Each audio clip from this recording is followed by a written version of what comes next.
throwing like a towel or a blanket over the tank, depending on how big it is. So that way there's really no light getting in, no matter what. Just to be perfectly blind, we'll just be blocking off up stop the arm stroke on top of getting this. Once we kind of get it under control with other things like UV lights, that can definitely help with the future. So I just feel hard kind of being pulled out. So. Can you on that? Oh yeah, the kind of nitrate with it. Then go ahead and never rest. What is a chinchilla?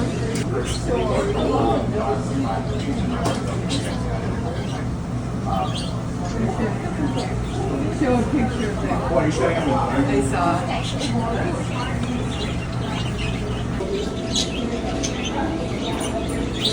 it.